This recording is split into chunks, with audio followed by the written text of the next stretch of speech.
Good evening and welcome to the Paranormal Lens podcast with myself, Chad Thomas, Jamie Widener, and Kirstin. And I'm not even going to try your last name today, Kirstin. It's been a long day.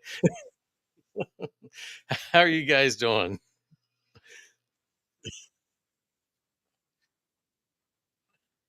I am tired, but I'm here. Uh, so you know, got it.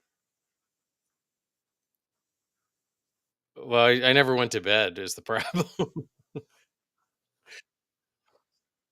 Yep. We started last night about 9 o'clock and got home about 3 o'clock this afternoon.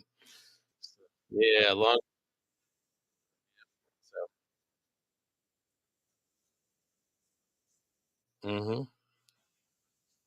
no, no. So, yeah, nice job last week, guys. Yeah.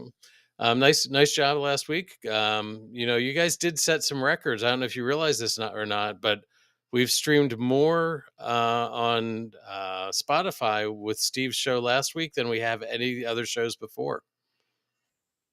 So, so, uh-huh. So, hmm so, um, so what's going on this week? I had a long week. I had a great week. I got to the lighthouse like we've been talking about.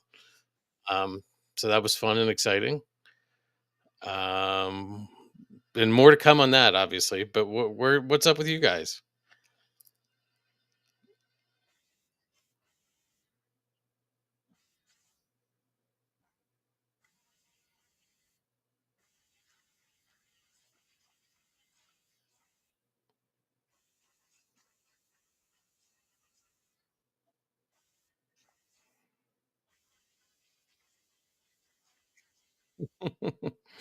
hmm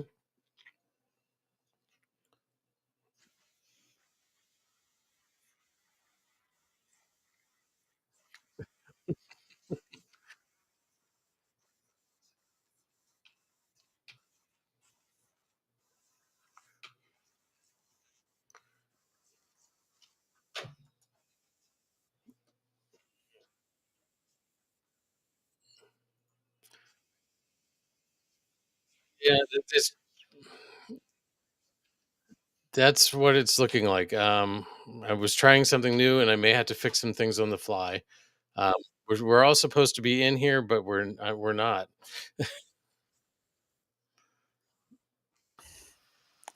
All right. Well, if anybody can let us know when you see us.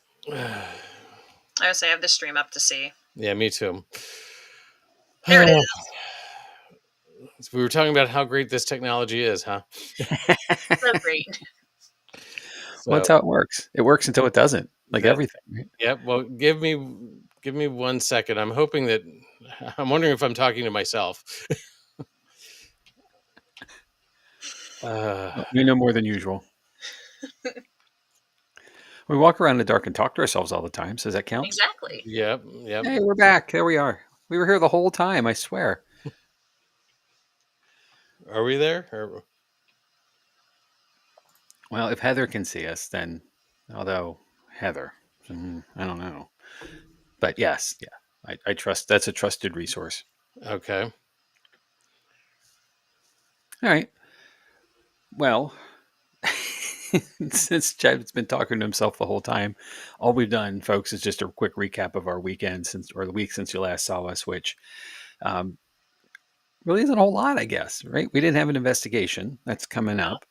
A lot of stuff we did on our own, the usual things that we all do, but um, it was nice and low key. It was quiet without Chad this week. It was. He Much didn't quieter than crash the usual. whole podcast. It's Mhm. calmer. Yeah, you should go way more often. I can do that, no problem. So, I'm gonna try something and see if we keep everybody or not. Let's see here.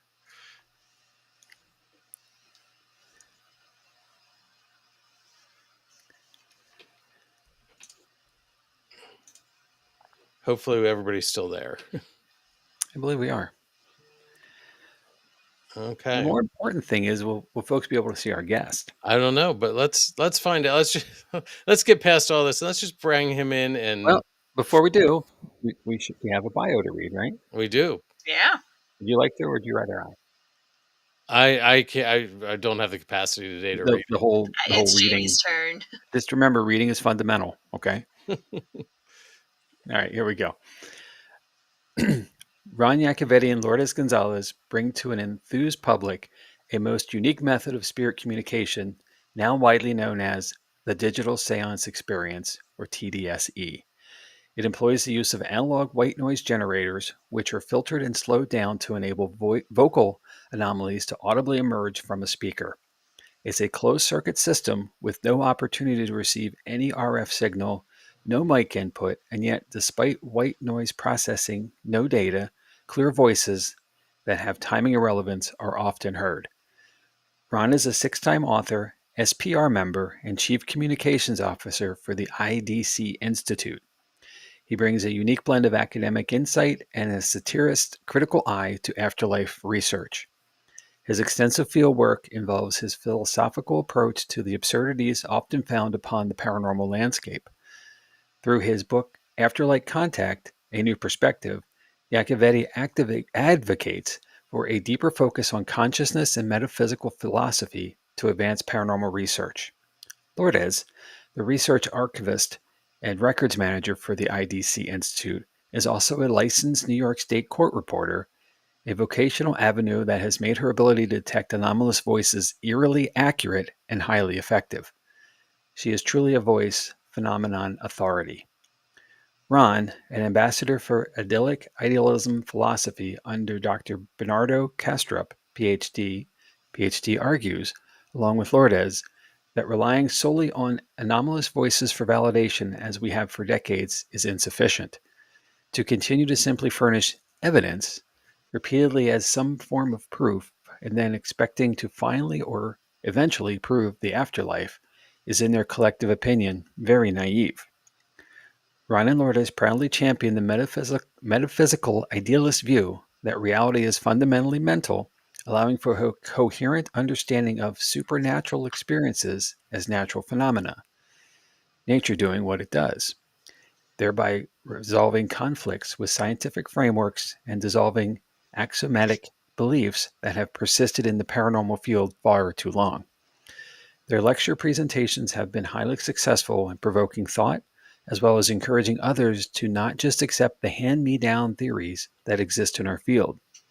They can be seen presenting alongside Chris DeSere as his promotional tour following the October 7, 2025 release of the Netflix miniseries James Wan Presents True Haunting, Erie Hall, which chronicles Chris's 1985 dorm haunting.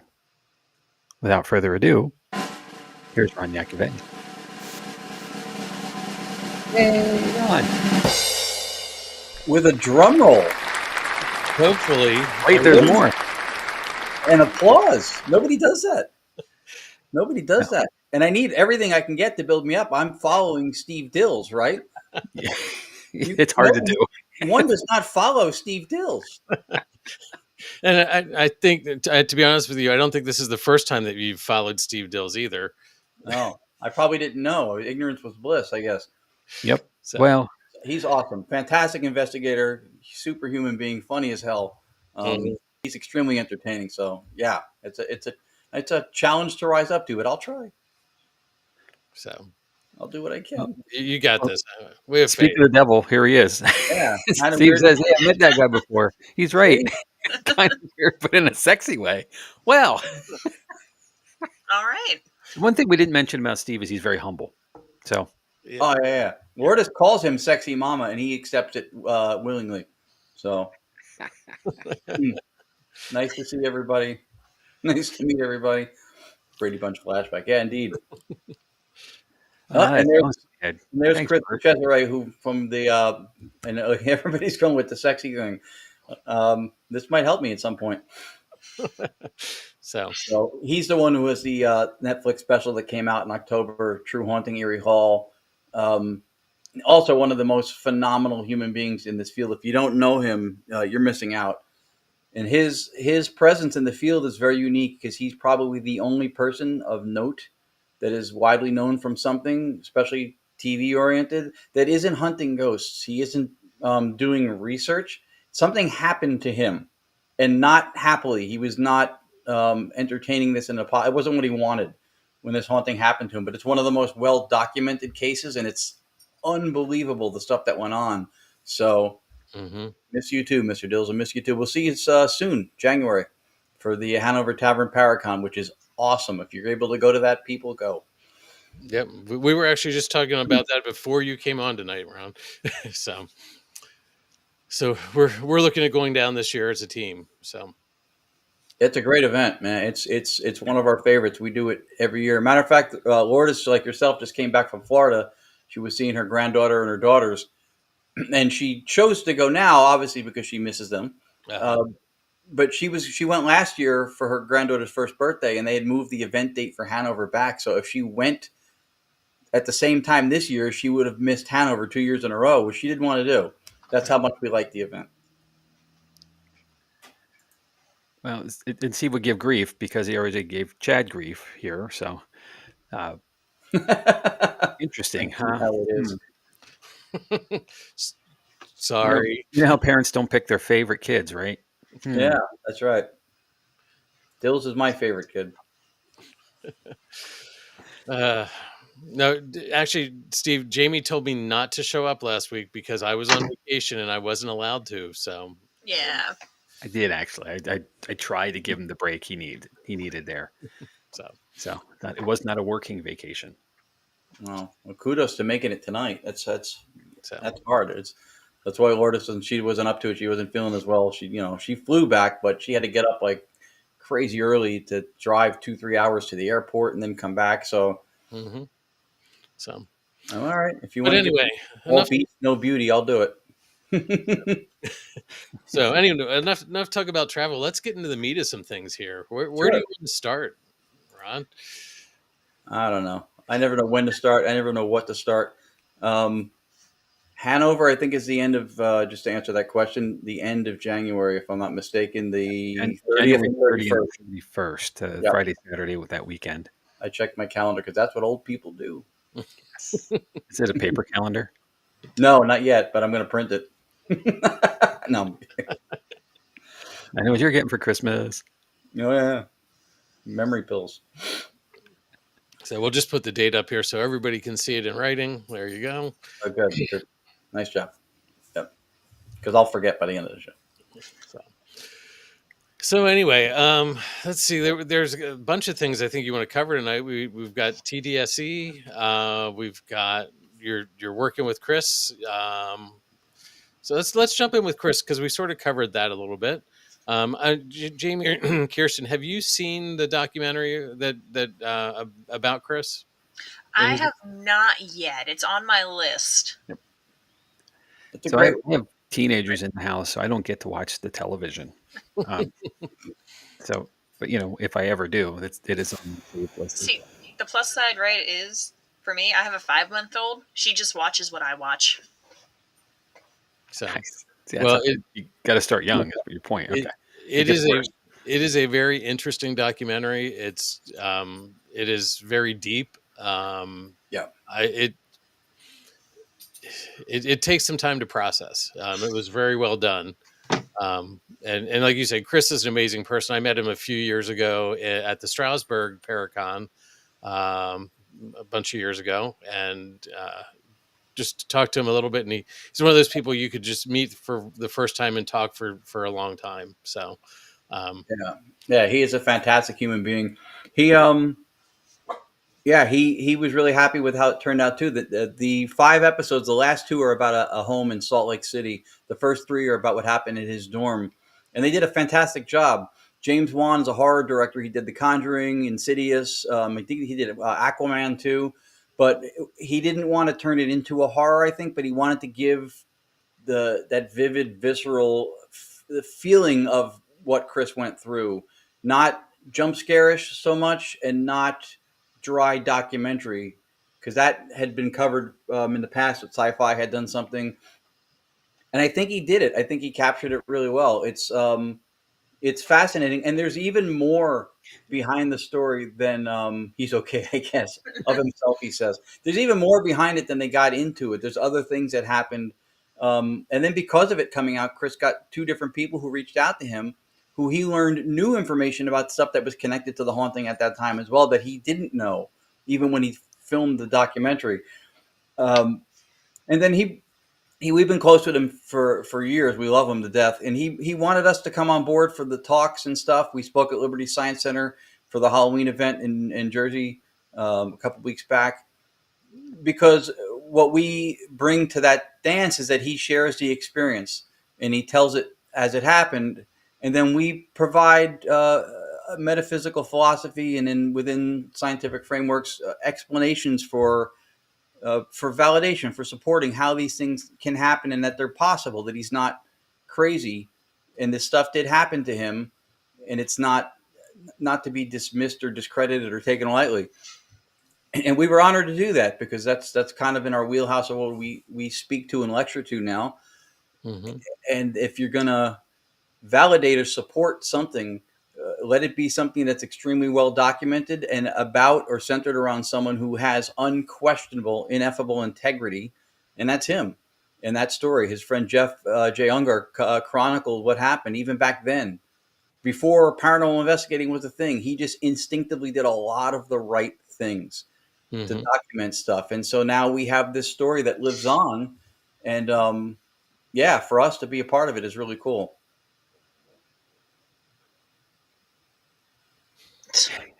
Chris Hemsworth played all the. He would have, the guy in the thing that played him. Um, his name is Wyatt. He's phenomenal. I mean, he captured Chris's mannerisms, the way he speaks. He really did a great job at capturing the essence and some of the behavioral little nuances that Chris has. It was really good. The casting was done well. So do watch it. Will do. So yeah. So what your events with him? So he's presenting his story, and then you're going through and discussing the. That's the guy's name, Wyatt Dorian, who played him. Yeah, he was fantastic. They made him audition for hours, from what I understand. They kept having him do different stuff. Um, yeah, he'll share the experience, and when he gives an account of this happened or I saw this or um, voices captured, anything like that, then we provide a framework or an explanation with how that's actually plausible, how that's possible, how it's um, not something so unique and rare that it's never happened before and it's only him, so why should you believe him, kind of thing. Like there's validity to this stuff. It's supportable. Psi research, which was called PSI Psi, short for psychical research, has legs. It has scientific studies that have been done. If you're familiar with the works of like Dean Radin, uh, so Jeffrey Kripal, there's people who have looked into this stuff. So there is support for these types of experiences, and we're grateful to be able to stand with him and provide explanations behind how these things could happen. Cool. And how are you doing these presentations? Are they live in person? Or are you doing an online version, or how are they working? Both platforms are entertained. We started with the live one when we did the Liberty Science thing in October, but we're looking at also putting together, and we just did a little restructuring because we're really trying to optimize the event and the impact. So there will be online events also. Netflix is in over 400 countries, so he's had interviews with Wall Street Journal, People Magazine, different periodicals from different countries have called to talk to him.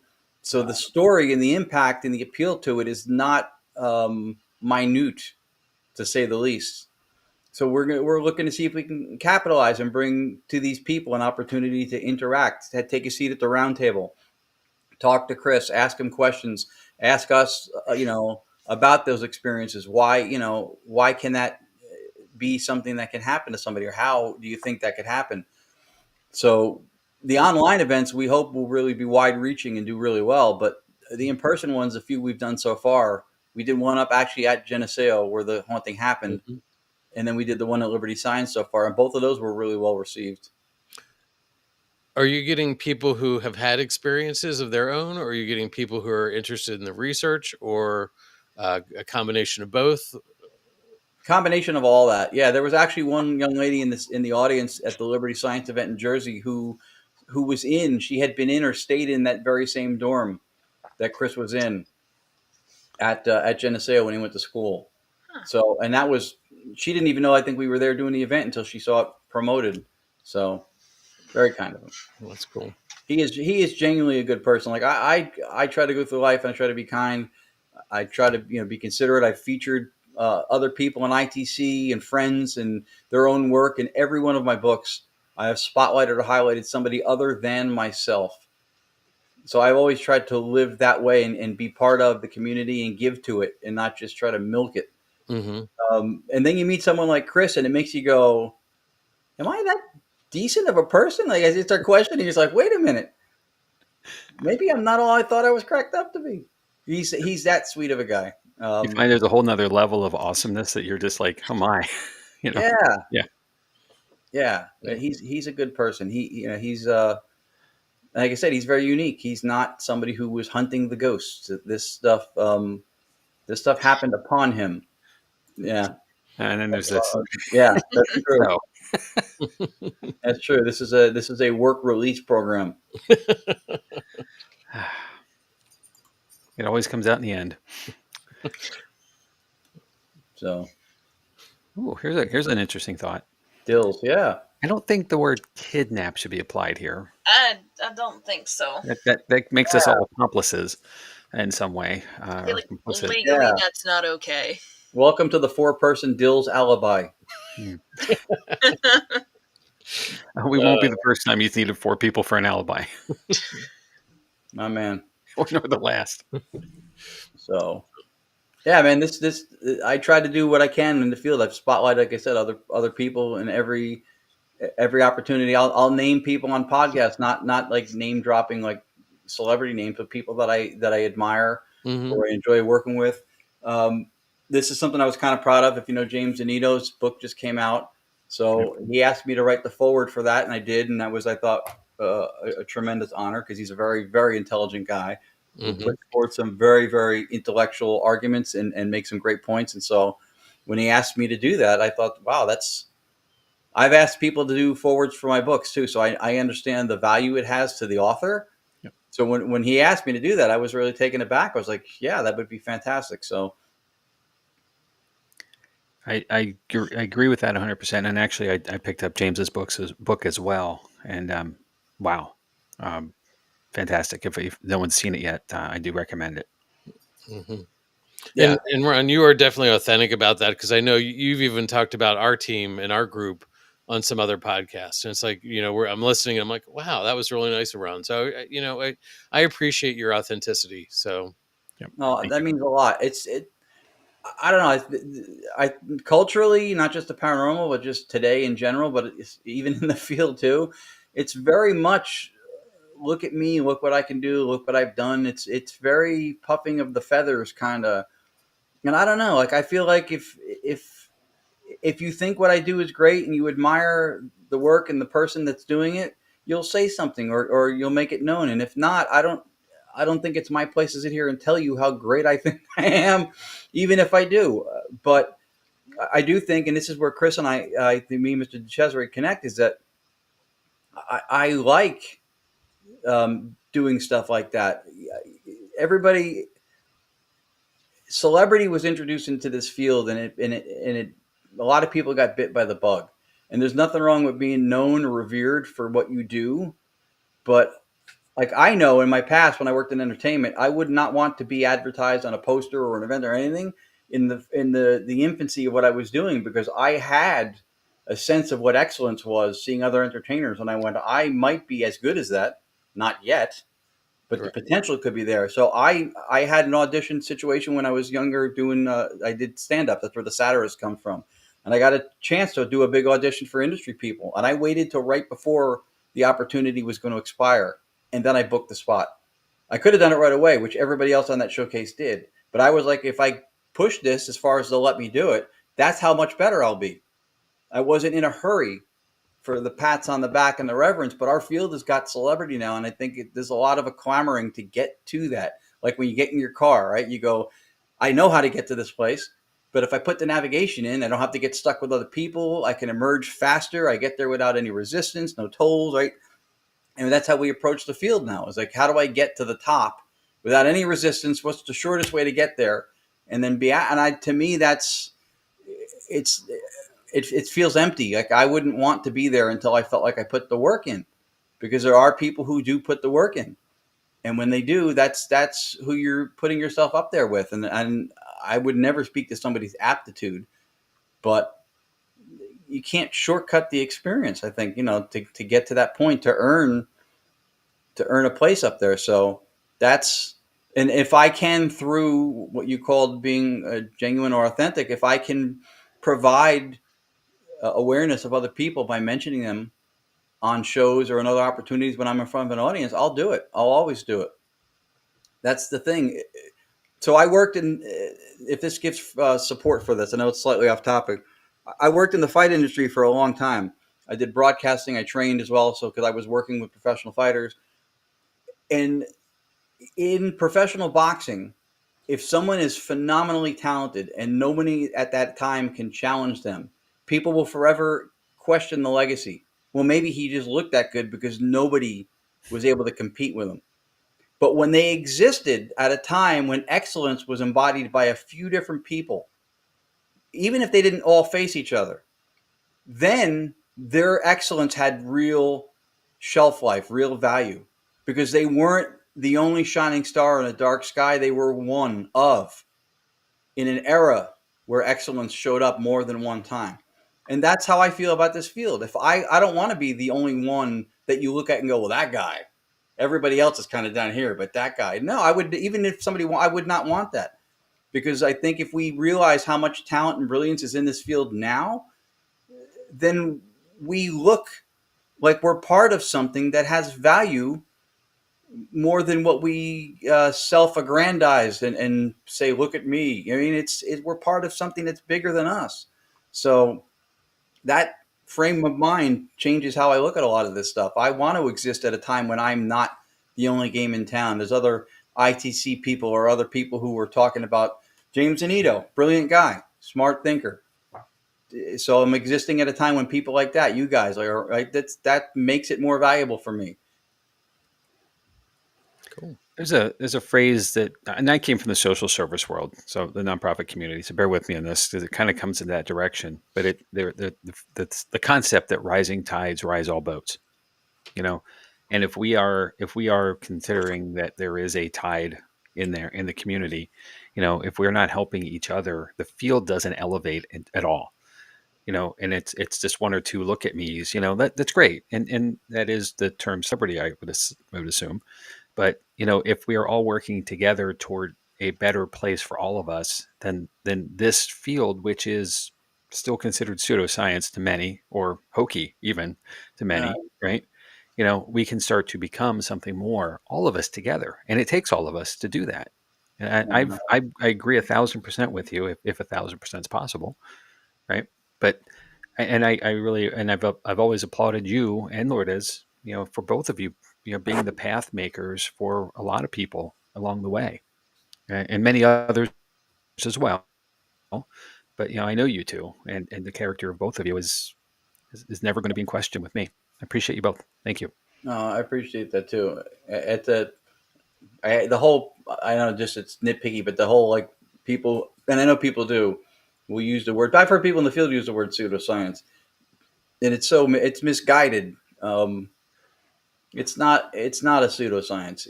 No. It is in fact an observational science, is what it is, because it's field-based research. So when you put something in a lab, you do that because of the rigor that comes with the method, right? You can control for electromagnetic fields, you can control for environmental things, you can lock things down, air currents, everything else, right?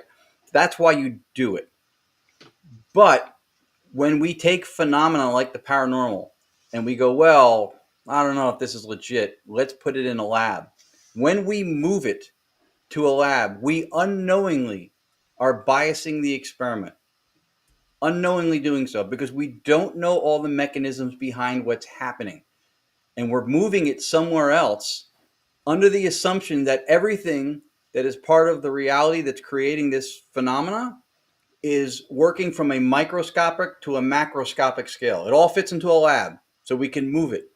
And we don't know that to be true. It could be something that works at a level of complexity on a macroscopic scale. There could be things within the range of a city or a village or a town or a few miles that are part of what's going on at that one location. We don't know that that's not the case. When we move it, we bias it, even if we don't know that we do that. For the sake of control, the control does have value, but in a case like this, with these type of phenomena, when we move it, we're biasing the experiment by putting it somewhere else. And then they go, well, we couldn't recreate it, so then it's not legit.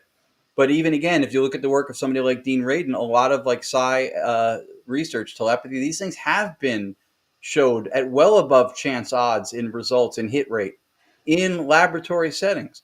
So there is a lot of it that is repeatable and has been tested under those kind of rigorous conditions. But for the field part of it and the investigations, it's an observational science.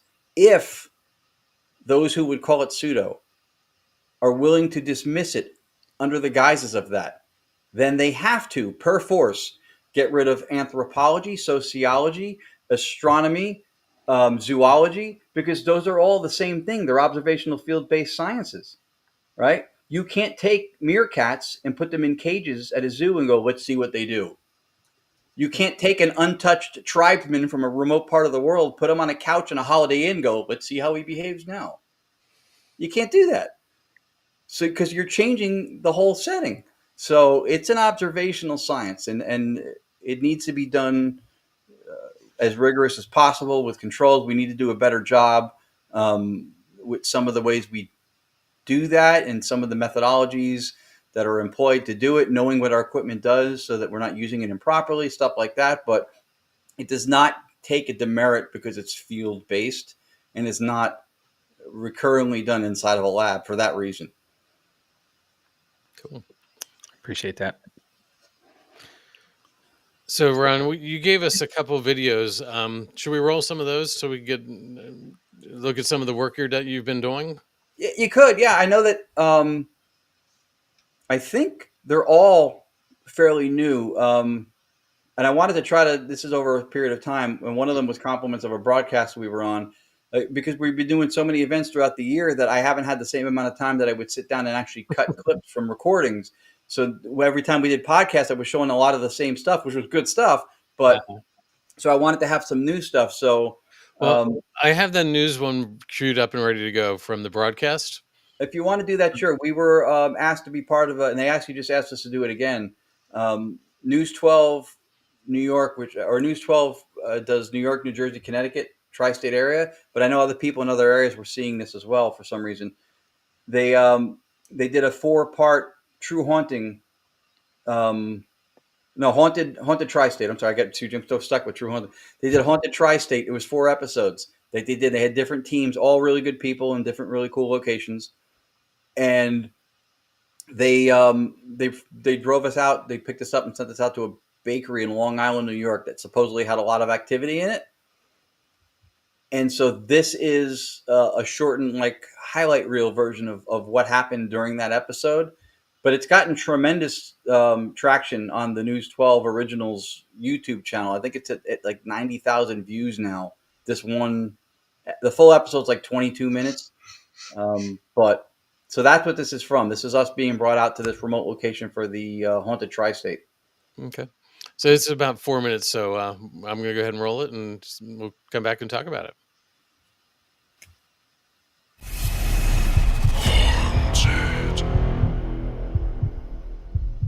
The Digital Séance Experience scans white noise, a combination of signals similar to the hiss of an untuned radio or television.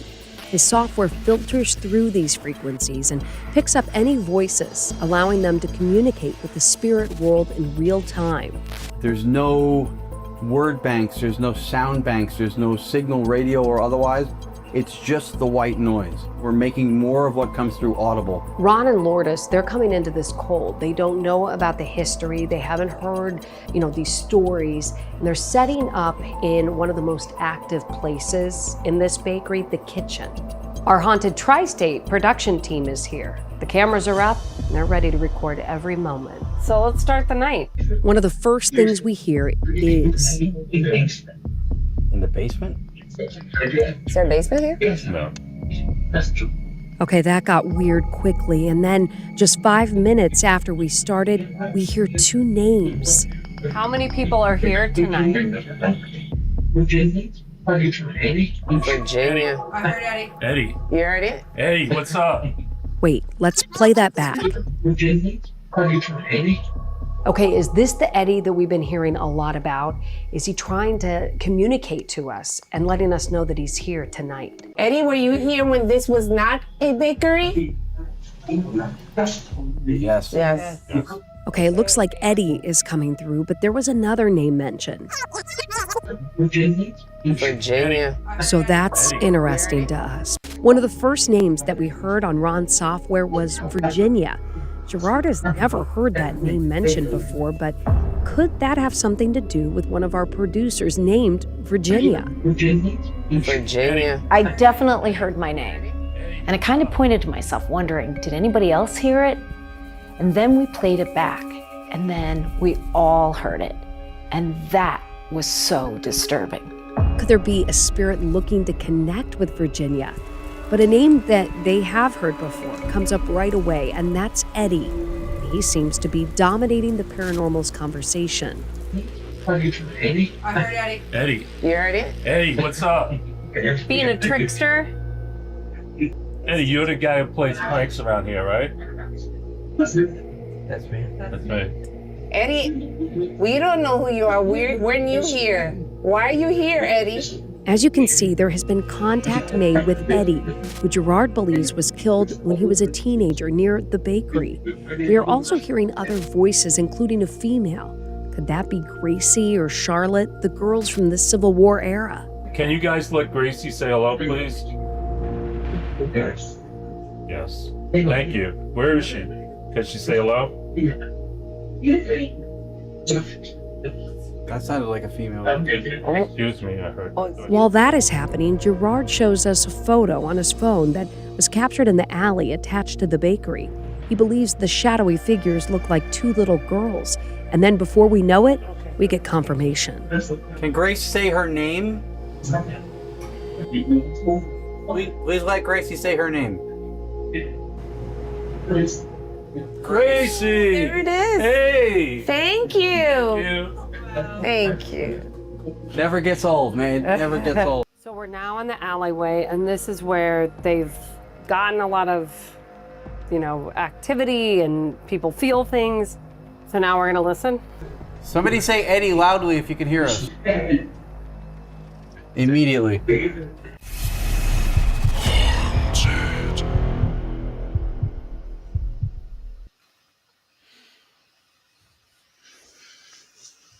So, yeah, that was a blast. We got a lot that night, not just what they included in it, but the production team was great. They did a great job. The full episode is really good. Like I said, it got a lot of traction on their YouTube channel. It's up to 90,000 views now, and I don't have that many subscribers to make 90,000 views on my YouTube channel. So I was glad to see it, but yeah, that place we were hitting stuff left and right there. And the thing is, like she said, we didn't know any of the names or details. They didn't tell us anything, and we didn't ask. And then when it named one of their producers, and then it named a couple of the other names that they had, they were like reacting, and I was like, so we didn't know until they told us that Eddie was a name, Gracie was a name, that they were waiting to see if they got that, because they'd gotten, I think, from mediums and other teams that have been in there before. So Interesting. really cool place.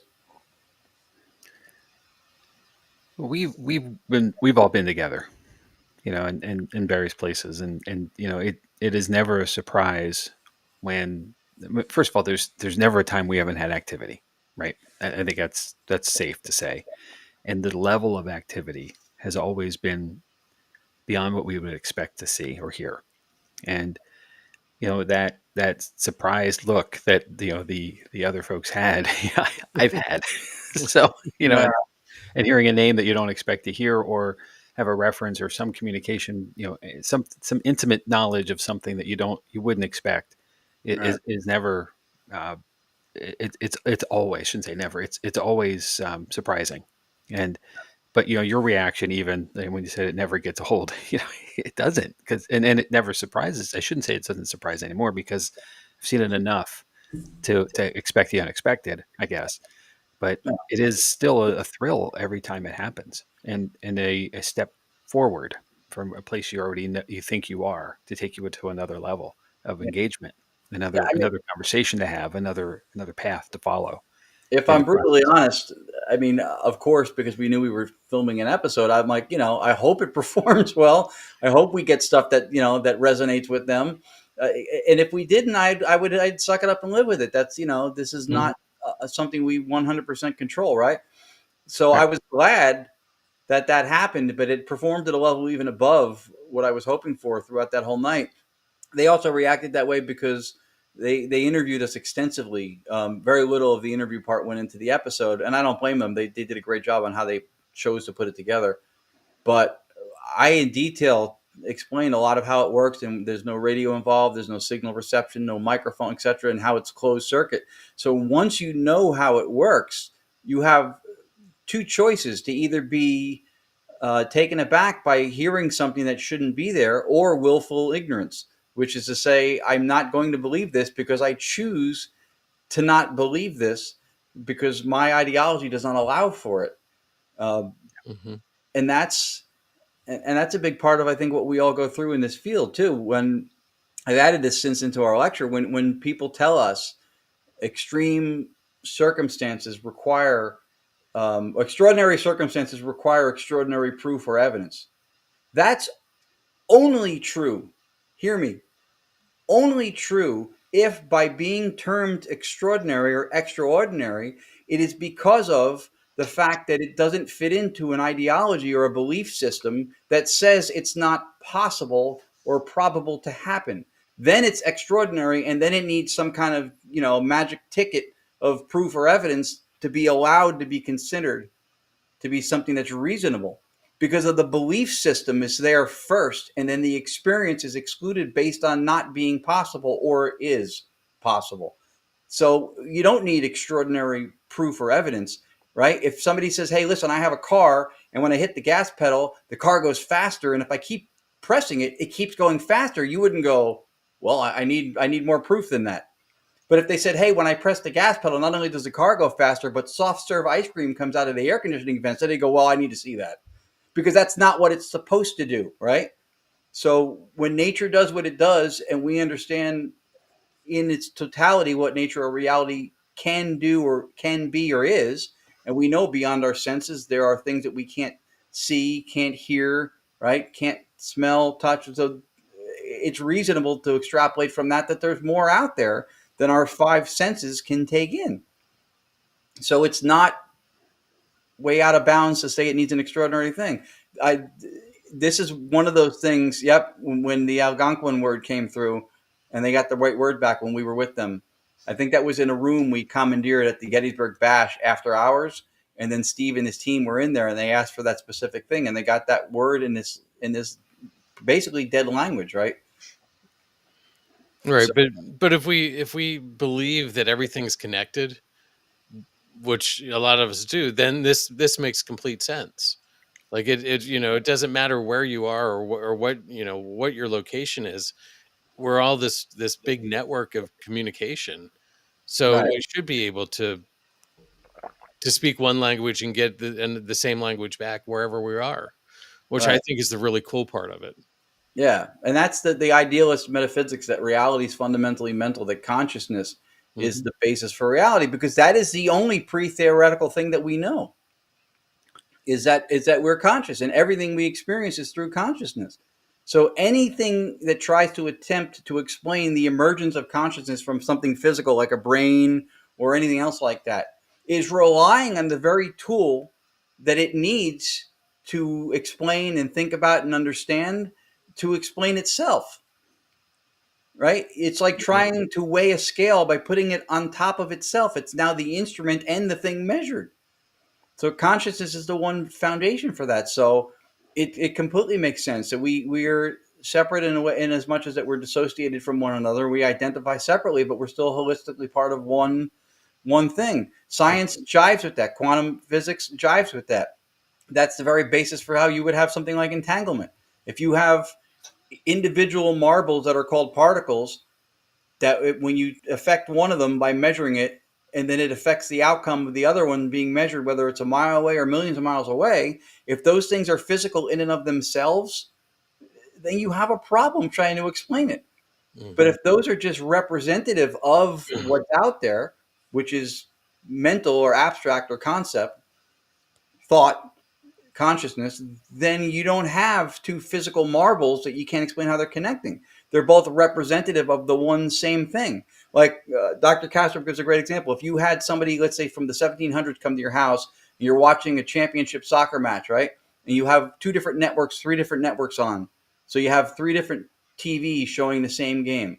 When the guy kicks the ball on the one TV, the same looking little guy on the other TV going in a different direction is doing the same thing. And on the third one, it's the same looking little guy doing the same thing. And all three of those things, seemingly independent, separate windows of perception, are all working in sync because they're all representations of what's out there. But the game itself is somewhere else. That's how it's perceived. So if we look at reality that way, then there is one thing that is, and then we have representations of it that we perceive. And that's also what gels with science, that physical things, physicality is the result of observation and measurement. Prior to that, things don't have physical parameters that suddenly get revealed when we look at them. So they're physical in as much as that's how they're represented to us when we perceive them. So it makes sense. All of this stuff being interconnected makes sense. The telepathy stuff makes sense. If you go with the popular worldview that is often driven by atheist-minded materialists, so people think physical things have existence in and of themselves. So physicalism says that the only thing that exists is physical stuff. Idealism says that mental stuff, consciousness, is the only thing, and then everything else exists within it, and then physical things are represented as that to us, but they're not fundamentally physical. Materialism or physicalism says that things are physical and everything is physical, and even the consciousness is created by physical stuff in your brain, right? When you have that foundation, then all of the stuff that we call paranormal, all these experiences that people have, don't add up anymore. They don't make sense, and you struggle to try to explain them. So it made sense to us when we got involved with analytic idealism that the theory must fit the facts, not the other way around. And the facts are what you experience, you experience. You have a thought, Jamie, I can tell. No. Yes, but no. Not a formed enough one. Okay. Not to sound any dumber than I usually do. Oh, so you guys are fantastic. I'll hold for a moment. Well, while you're thinking about that, how about we roll another video? Segue. Ron, this is the Carnwath. Carnwath, yes, historic site. We just did this one the Friday night before the week of Thanksgiving. We did that. We did it with Full Moon Paranormal and Bearfort Paranormal. It's in the Lower Hudson Valley area of New York. Amazing place, really, really cool place. And you'll hear my system sounds a little echoey. We were in the room that we were in. I used for the picture for the background when I made the video. It's this big cavernous room, like a church kind of a place. And there was also a hospital and stuff there. It was fantastic, a really, really cool place. And this was a night too when we heard a lot of things came through.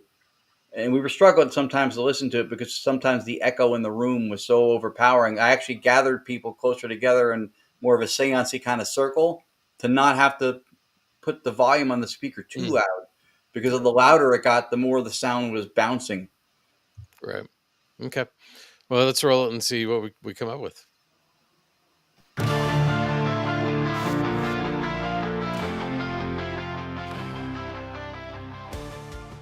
How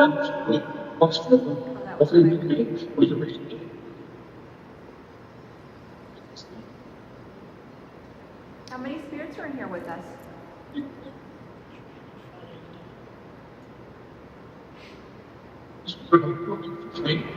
Eight.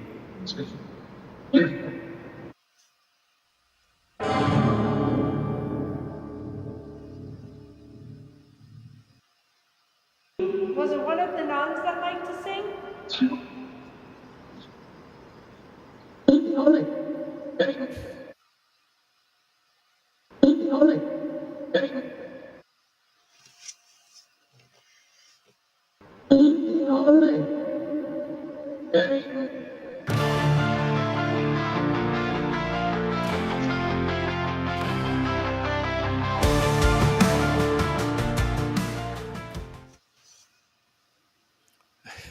I like the intonation on that one. There's such, it's such a clear dialect, and it's just like ignore it.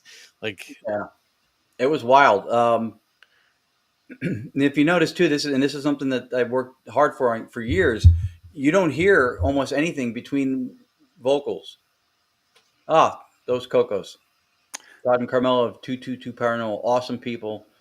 I like it because they're students of the game, and when you find the right mindset to be in this field, that part never stops. I am as much student as I am teacher or anything else. Always, always. I love that about them. mhm. Yeah, like if you notice, like between vocalizations, it's almost pretty much dead quiet. You don't hear the white noise at all. That took some time. That took some work, but I prefer it that way. When it's you look at it, go, is it on? Because you don't even hear anything. But that's how I want it because I want the voices to stand out and Right. not mix. Could there be lower voices sometimes that maybe I'm losing some? Perhaps.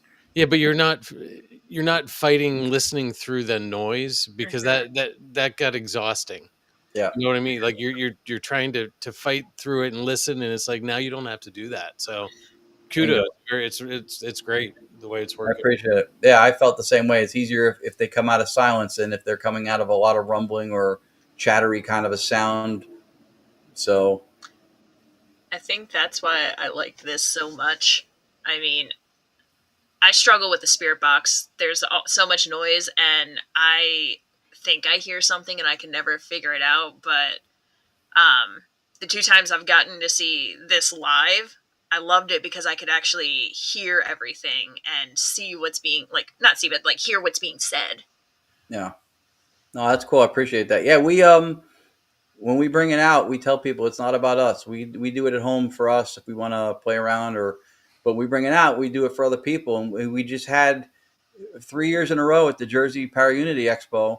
We had a gentleman come in the room who was his wife dragged him there. Kind of, he was fairly skeptical, and he was a recently retired police officer, and he left the room in tears because he heard stuff come through that was very personal and proprietary between him and his grandparents.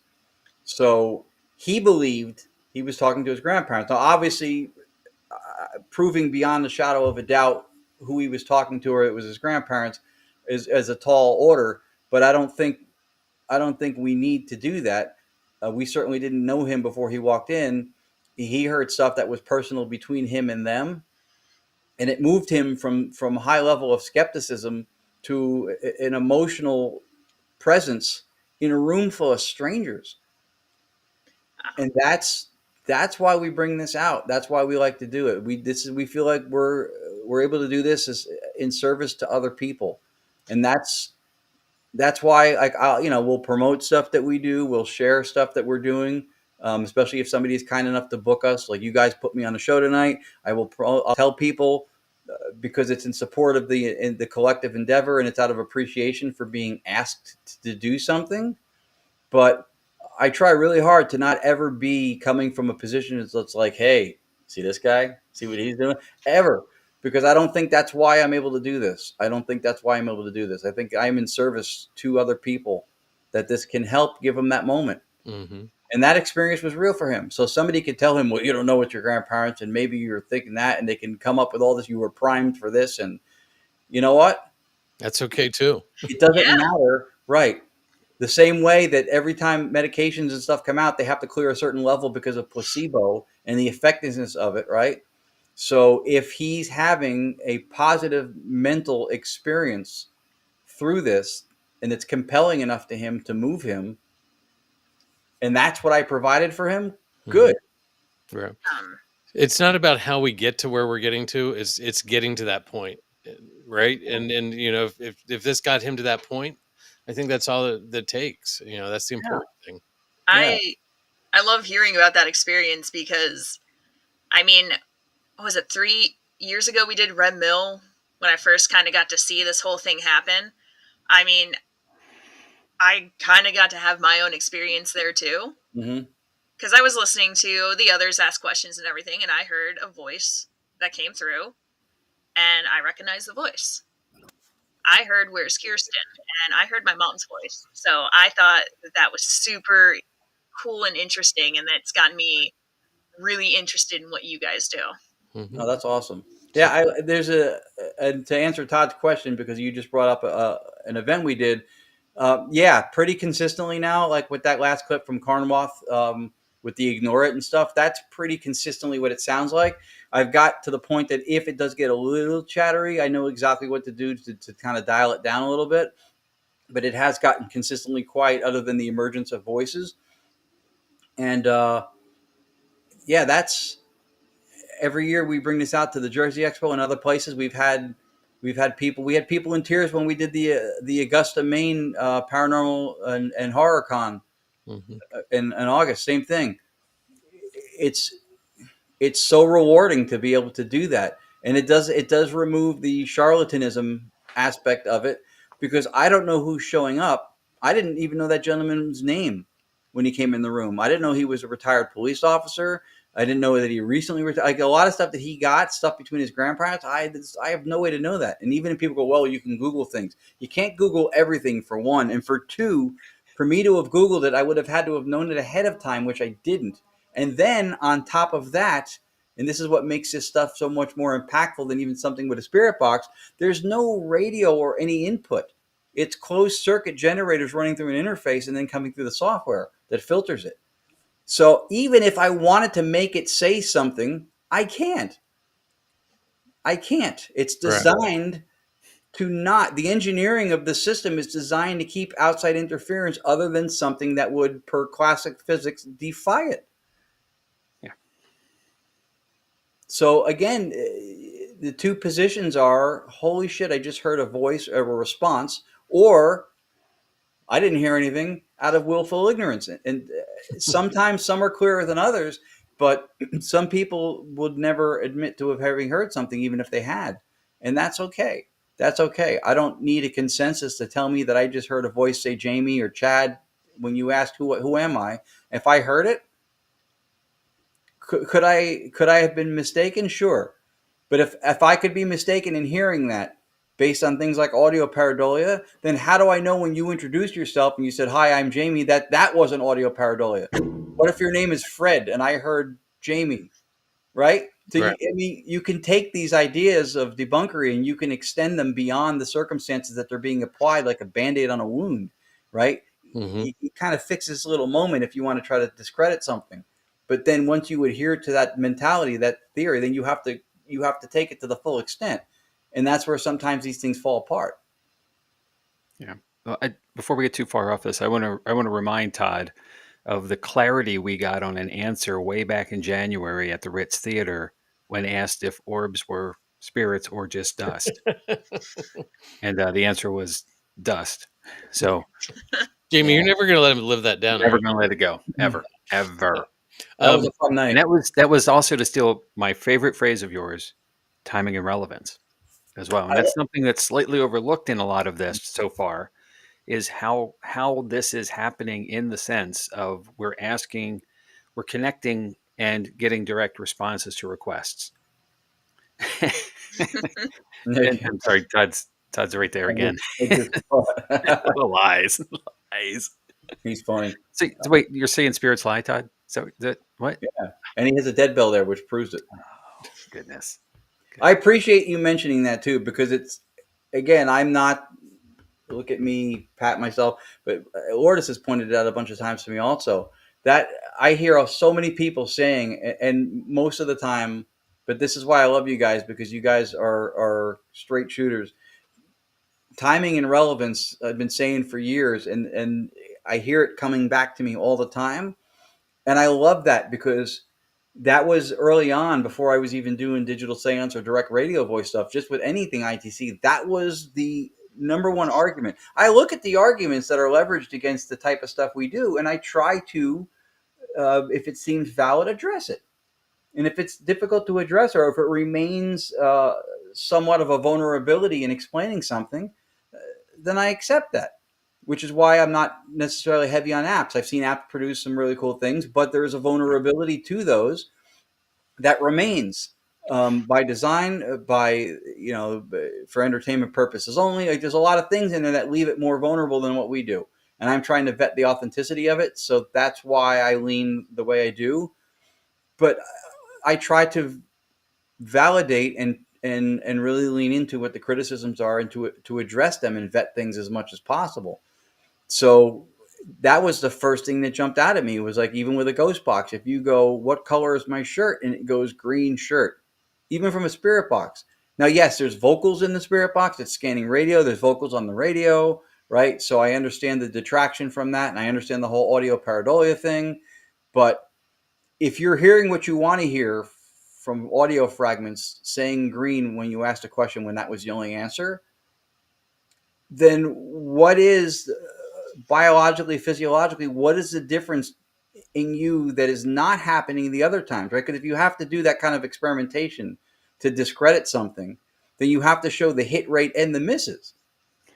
More of the time you ask questions, you don't get answers. We don't get answers to every question. So if it's a fallibility in my hearing, or if it's something that's within me, that's wishful thinking me into hearing what I want to hear, then why is it not happening all of the time? Why is it only happening the percentage of the time that it does happen versus the times that it doesn't? And if that's going to be a valid argument against instrumental transcommunication, then somebody should be doing those tests to show what the hit rate is against chance in a lab setting, controlled, to see, look at brain activity, look at hearing and age based on older men in their 50s start losing high frequency hearing, drops off a little bit. Look at different variables, have control groups, right? Try to do some kind of a placebo to it with, like something that's not necessarily what they say it is. Like, play with this and see if you can find some statistic that supports the pareidolia thing more than just a blanket, well, that's not possible, this ghost stuff is bullshit, so therefore pareidolia, you're crazy, you're not hearing anything. No, that's lazy, and we shouldn't accept that as a criticism. Right. Wow. We're I feel in like that, though. 3 o'clock in the morning attorneys. I'll fight for you. But that's how strongly I feel about it. There's a lot of valid people doing a lot of valid work, and it gets dismissed because of the ideology doesn't allow for it. It's Well, ridiculous. let me ask you this, or I'm going to say this, and let me ask you the question. So when we have public events, one of the key things that I say to the group before we even launch out is that this is not an on-demand thing, Mhm. and I make the comment every time, and I'm sure the team is tired of hearing me say it, but no one's going to walk out of the wall and introduce themselves, but if they do, come get me, like, because it'll be a first. One day And it'll happen. it might, and I'm waiting, right? But the reason I say that is, at least in my opinion, is that we are programmed by the programming that we see on television and in medium, all the various mediums, of something happening every episode you watch. Mhm. And we are therefore believe that there should be something happening every time we participate.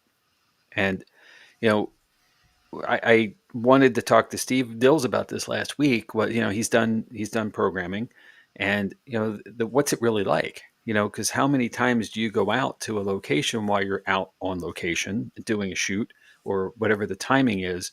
That what's the process look like? The back end editing of it all to make that Mhm. And I've been asked this of Daryl Marston. We've had him here, and we know him from Ghost Hunters. So weeks at times on set on location, and 43 minutes of airtime show up on that program night, and 40 of it is the setup, the actual showing of them investigating, but the last 3, always at the end, is what they captured or what they can claim they captured, Mm-hmm. and it's something that's presented to the public, and that's your hook. That's to get you back, right? Mm-hmm. So we, though, in the field, get there one night at a time, and for a few hours at that.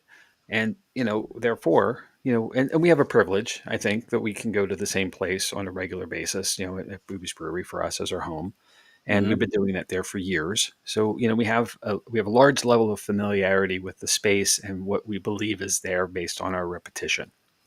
And the thing, though, is it's never the same twice. Mm-hmm. And the guest doesn't know that, of course, unless they've been back a time or 2 or 10. And there's been a few who have come regularly, but the expectation is what you've seen, what's been presented to you. And in that, I think it falls back to a lot of things that we've said already. But where does that leave us when it comes to the doubter? Then, when it doesn't happen, that looks like they're right, more so than it's just they haven't had enough exposure to the experience. Yeah, I mean, if this helps, let me give a comment first. Your team, Jotniks, and the events you do at places like Boobies is top notch. The way you guys organize the event, the way you treat the people who come, because you can't promise paranormal activity, but you can promise at least a good interaction and experience with the team at the location, touring, showing them the place, explaining stuff that had happened if they want to know history and stuff. You guys do a fantastic job at doing that. That's your responsibility to the public when you're selling them a ticket, and you guys do it as good as anybody. So let me say that up front, and that's important because that's our public facing image as a community. The other thing is, I think how we frame things is so important, right? The TV shows and the stuff that you see that happens, what that should tell people is if they want to take everything as actual happenings, experiences, not hoax, not staged, what that should tell people is that these things are possible, right? Not that they're guaranteed, that these things are possible. Is it reasonable to infer that there's activity happening around us all the time? Absolutely. Do we experience it all the time? Not always. Sometimes more than others, some people more than others. Again, this goes back to the idea when I mentioned about moving the haunting to a laboratory. There's a lot of things behind this mechanistically, how it happens that we don't know all the answers to. So I don't think that does anything to arm the doubter, only in as much as that the experienced investigator doesn't know how to counter that, how to speak to that should they need to, because I think it's naive to think that it's every time you come to my house, there I am breathing. So when you're not there, am I not breathing? Right? So it doesn't mean just because you're not there to experience it that it's not happening. And sometimes you can be there and not know that something's happening. Maybe we're not experiencing it all. The things that we pick up through our senses are what's salient for survival. Right? And even when Chad was mentioning earlier, the holistic sense that we're all connected, we're all part of one thing. That's true. Right? At least we believe that to be the case. Now we're dissociated. We identify separately because it has salient and relevant points to it for survival. If we're part of one thing and don't identify separately, then when I'm hungry, I don't know what mouth to bring the fork to. And then I die. If I don't identify separately from the jaguar that's about to pounce on me and rip my throat out, it does so. Because I don't know to look at that as something separate than myself and then run or hide or defend myself. So there's reasons for survival that we can sense and do the things that we can do. Ghosts and spirit activity or whatever you want to call this stuff is not salient to our survival. It's outside of our normal sensory input. It doesn't mean it's not there. We don't sense infrared. We don't sense infrasound. Yet we know those things exist. Mm-hmm.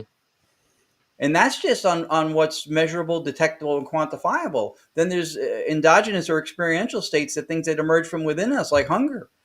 You can't show me, you go, I'm hungry. I don't believe you. Show me. You can't. You can't show me your hunger. Right? You go, well, you could hear my stomach grumbling, or you could see like on an MRI. That's not your hunger. That's what it looks like through instrumentation. That's not the hunger. The same way fire is not combustion. It's what it looks like from a second person perspective. There's combustion that has no fire. So this is why we push the idea of the metaphysics and the philosophy stuff, because the framework is everything. I'm not saying that we know. What I'm saying is that people have these experiences, and it allows for them. People are aware of regularities in nature we call laws, scientific laws, and those things are to be respected, not ignored. And so we need to also have theories and ideas that don't conflict with that. So idealism for us is something that allows for the things we experience as a space for it. It makes sense. At the same time, it doesn't clash with ratified regularities in nature or laws of science, which is good. And it's skeptically parsimonious, meaning there's fewer steps in theory to explain what's going on. Like, you can explain an encounter that somebody has with an apparition or something. You don't need to invent portals to other realms and mirrors that hold spirits. You don't need all that, woo-woo stuff. Maybe it's true, but we can't support that. Well, we can support the experience. So that's why we like this. But the framework is everything. That's why we argue so strongly for the metaphysics and philosophy, because this is what I've been saying now in lectures. When we keep going, here's another voice, here's another voice, here's another picture of an apparition, here's another video, here's another orb, and we keep throwing those things out there, we're taking the same 8-inch diameter ball and we're throwing it at the same 4-inch diameter hole, and we can't figure out why what we're putting out there isn't getting through. We have to inform and open up the framework where we're putting it. The people who are skeptical or non-experienced with it or don't understand it or doubtful of it or whatever. And what they're doing is they're starting from a belief system. They're starting from an ideology that doesn't allow for it. And right from there, you're starting in a negative position. They will prove it to me. No. And science doesn't even prove. Math proves. Science leans into what's most probable. It's a great thing. Science is important. It's being invoked in the paranormal a lot today. I think in a lot of respects that's good, but people invoke it and then conflict with it almost instantaneously. They're looking at it like it's the only say-so, the only word, the governing word, the last word. No, it's one of a few very important tools. Theology, spirituality, different versions of science. There isn't just physics. Other versions of science. There's a lot of these things are all important tools, right? You could always hammer in a nail with the butt end of a screwdriver, but wouldn't it be better to use the hammer? There's other tools depending on what you're talking about. We try to make everything fall under just the science of physics. I think that's a mistake. Science tells us what nature and reality does. It asks questions of nature through posing experiments, and then through outcomes we get answers. This is possible. This is not possible. Mm-hmm. This happens or doesn't happen this way. It doesn't tell us what nature or reality is. That's a philosophical argument. That's a metaphysics. And science should be metaphysically agnostic or neutral, meaning it doesn't matter what your religious beliefs are, what you think your reality is. It shouldn't matter. The experiment should yield a certain result or not. But science is performed by people. And if people have ideologies like physicalism that says that this stuff is bullshit and can't happen, then they have unexamined biases that are influencing the way they're either putting forth the work, what they're willing to entertain, or what they're willing to speak to. And that's where the problem is. So we can keep throwing voices and recordings at them all day long. If we don't do something to change the frame that we're putting our artwork into, it doesn't go. It doesn't stick. The paint falls off. You keep leaving us. That's my paralocution. That's it. So, well, I do have one more video. Jamie, did that thought form, or should I roll another one? And Well, I have a few things here. So I got time. I love his thoughts. I love his questions. He's such a smart dude, such a brilliant guy. I love the questions. Both of you guys really have bring forth some of the best questions. well, it's not a question as much as a comment, I guess, or maybe even a statement. But and this isn't quite the right way of saying it, but once upon a time in the social service world, you create information for people to absorb because you want something from them, right? A donor is a great example, right? You need support, and so again, a wiser person than I gave me the analogy that data doesn't lie unless you want it to. So the concept of taking fact or existing knowledge and transitioning it into something that makes sense for what you need it to do for the group that you're presenting it to, is not uncommon, and it's been done over and over and over. Now, the good news is that somewhere there is a repository of the actual information, and that's the basis. But transitioning it into something that skews to the direction of your lean is not uncommon. And I think if I heard you correctly, and where it took me at least, is that we've got to find a way to take the information, the facts, and be able to go left or right a little bit with it. Not to make it untrue, but to make it presentable so that many can hear and many can understand. And I think I've said this before here, maybe even last week with Steve, but that that social service piece of me, when you're giving a good presentation, there are two brains in this process. There's the analytical brain, the data driven element, and then there's the touchy feely story brain. So two halves, right? And the analogy that goes with it is facts tell and stories sell. So in giving a good presentation, you're going to give a lot of information. A lot of it's data driven, right? So for the analytical person, but also you have to weave in the touchy things, the feel good things for the person who wants to hear the stories. And if you can weave the story correctly or accurately to the group that you're presenting to, you should be able to connect with everyone, at least in theory. And Right. to take all of this then and get out there in the world, we all have microphones. Not necessarily this one in front of me or in front of us, but us. We are microphones, and every time we go out and somebody asks us, "What do you do?" We talk about our day jobs first because that's, but then what do you really do? Well, you got a minute? You know, that's when we can open up and expand. And that's the opportunity to engage more people. And some will be like, oh, cool, tell me more. And others be like, ugh, you do that. And that's the moment right there. That's where you know your audience. And therefore you can still have the conversation. And I've had some of the most interesting conversations with people who are skeptics. And I'm a skeptic. I'll admit that every day. I want to believe, but I need more than just the belief. I need something physical. I need some evidence. I need some touchness to it. So that's my analytical side. But Mhm. the story side is there too. And I love the plausibility that all of this could be exactly what we think it is and exactly how we want it to be. I hope it is. And to tie that together, we have our moments. We just have to be willing to step forward and put ourselves in front of it or with it to that next level of person Right. and continue that march forward.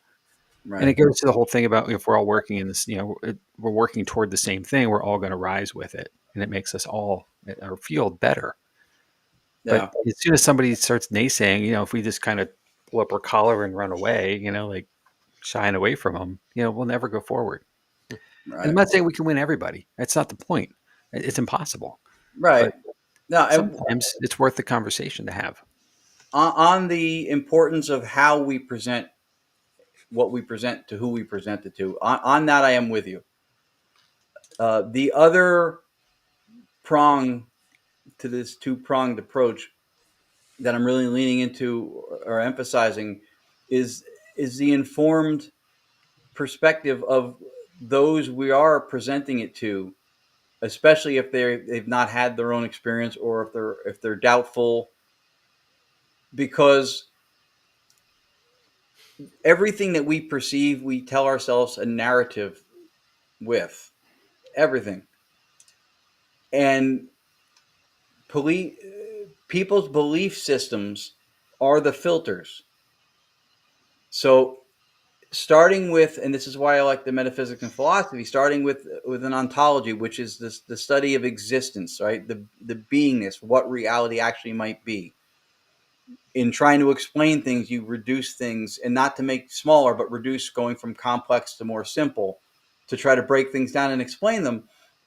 And so at some point you have to have a reduction base, a point when you stop and go, all right, well, this is my ground floor. And for us, we look at that, well, consciousness is the one thing that in order to explain it, you need it. You have to use it to explain it. Again, it's like putting a scale on itself to weigh it, right? It's both the tool and the instrument and the thing measured at the same time. So people's beliefs are where they start. And so if they're not already believing that this is possible, then even the most ornate, elegant presentation doesn't sink in, doesn't get through, because they're already against it from the jump. Through education, through examples perhaps, where you can show a different worldview, because the metaphysical position is the ground floor, I think, right? Okay. If you have a version of reality like the worldview now, like physicalism, and it doesn't allow for this stuff, and most of us were brought up through that in school, physicalism, materialism, right? There's a physical world out there. Your brain creates consciousness. It's just a byproduct of neural firings, and that's what we all grew up believing. But if everybody's not doing the work and the research, right, to get deeper into these things, and then people are still having these experiences, telepathic experience or ESP, or they're seeing apparitions or sensing thing or whatever, recording voices, and though the experiences happen, and yes, everything we experience is subjective. So saying it's subjective as a dismissive tactic is absurd. And anecdotal, sure, but when you have that level of abundance of anecdotal evidence to the point it meets a prima facie level of plausibility, in other words, it's worth looking into, then you have to start looking at, why don't you accept it? Why is this something that you don't believe? If it happened to somebody, why don't you believe that it's possible? And usually that comes down to the belief systems, right? You have a physical thing that's separate from my physical thing, so your thoughts and my thoughts intertwangled or whatever, right, is not possible because of physical things. These are separate physical things. But if nothing is physical fundamentally, with a different metaphysical position, like say idealism, then you have things that are only represented as physical, but they're fundamentally mental. This is my argument 100% behind stone tape theory, psychometry, and residual hauntings. I've argued in presentations and in my last book that there is no such thing as a residual haunting. Because how do we define it? We define a residual by what? By the fact that it doesn't interact and talk to us. That's it. Right? If a ghost looks at us and goes, hey, it's intelligent. If it walks by, we go, hey, and it ignores us, it's residual. So, all right, if that's our criteria, take that and apply it to something non-paranormal and see if it holds up. You go to a baseball game, you're sitting in the stands. On the field, the game unfolds. There's people bunting, swinging, hitting doubles, stealing bases, throwing curveballs, knuckleballs, right? There's all kinds of strategy and intelligence and game plan going on. None of the players and coaches talk to you. So by our paranormal standards, that game, say it with me, residual. But you wouldn't call it residual. So what that shows you is that you can observe intelligence. Just because it doesn't interact with you doesn't mean it's not intelligent. Even if a ball comes into the foul territory and it lands on your seat next to you, and you get afraid because it came close, you feel the vibration, so now you've had an interaction with the game, you would still have to call it residual because it didn't talk to you. So I don't think there's any such thing as residual. And then now on top of that, the foundation for how residual hauntings happen is that they're stored in the wood, crystals, rocks, whatever, right? And that's your stone tape theory. That's your basis for psychometry, and then residual. And that explanation doesn't hold up because it invokes physics, saying that there is, first of all, it goes with the duality. Remember I mentioned, right, physicalism, there's a physical world, everything is fundamentally physical, and then mental stuff comes from it. And then there's idealism, which says everything is mental and physicality is a result of observation. Two different metaphysics, right? So when you say that there's a physical object holding on to an experiential state, somebody gets murdered in some place, and so then the despair that they felt gets stored in the Victorian crown molding wood, and boom, it's there, and people come sense it later on. Now you're saying that reality is dualistic. There's physical stuff, and there's mental, emotional stuff, right? Matter, mind, two separate things. And you're saying that the physical stuff is holding on to the mental stuff. That's what you're saying. So now you're invoking physics. Can we show that? We can look at wood at a molecular level. Can we show that? No, we can't. We can't see molecules of despair stuck in the molecules of the wood. Why can't we show that? Because you can't quantify and measure an experiential state, right? How much does my love weigh? What are the length of my thoughts? We can't quantify and measure qualities, right? Experiential states like that. So then you can't know they're there. And even if you grant and it pains me that these theories still survive in the paranormal unquestioned, stone tape the way it is, psychometry the way it is. I don't think the experiences are fake. I think those things actually happen. What we experience with stone tape, what we see mediums do with psychometry, and what we experience and call residual, I think those things all happen. But the explanation that physical stuff is holding on to these experiential states doesn't hold up. Even if you grant them the duality of something physical holding on to an experience like that, it would be gone eventually just through natural processes of entropy, which is when a system gradual descent towards disorder, coming unraveled, coming undone, like an old cassette recording. Right? Eventually, it would start to get worse. It would decay. It would become unintelligible. It would become intermingled with the surroundings. You wouldn't be able to discern it anymore. Gone. So even if you grant them that through entropy, it's gone anyway. But even to get to that point, you can't get to. So this is why, again, the metaphysics and the philosophy to me is so important, because of the way we're framing reality by accepting physicalism as what we've always been taught, is we're starting off the beginning of the game, us versus the skeptics, right? We're starting the game off, and we've got our bat, and we've got our baseball, and we've got our helmet, and we got our cleats, and we walk out onto the field, and it's a football stadium. We're not equipped to play the game in the arena that we just stepped into. That's why the metaphysics to me is so, so important. You just made me realize something too, that and this is hopefully meant to be light, but the residual haunting is like the redheaded stepchild of the haunting world, right? It's not fun, it's not sexy, it's not engaged. It's just, and we let it go. We forget about it. We kind of like, oh yeah, there's that residual thing over there. So we Right. want that, and this goes back to the mediums that are presenting us with things that, we want that pop of something. We want equipment to go off. We want the bells and whistles to ring. We want something to move, because that's the sensationalism that mass media presents us as what the world of paranormal is. Right. But it's Right. the little things Well, that can tell so many stories more. Right. Look at the residual situation too, right? What criteria defines a residual haunting? Isn't it defined not by what it is, by what it isn't? Right? The second it talks to us, it's intelligent. Yeah. So we have this category because something happened. We had to call it something. So we made it residual. It's just stored in the wood or in the ether or whatever it is, which we can't even explain how that happens or what the play button is. Never even in principle been suggested what plays it back. So we go with this, but to me, it's fallacious. It's a mistake. We can't support it, and the metaphysics completely tears it down.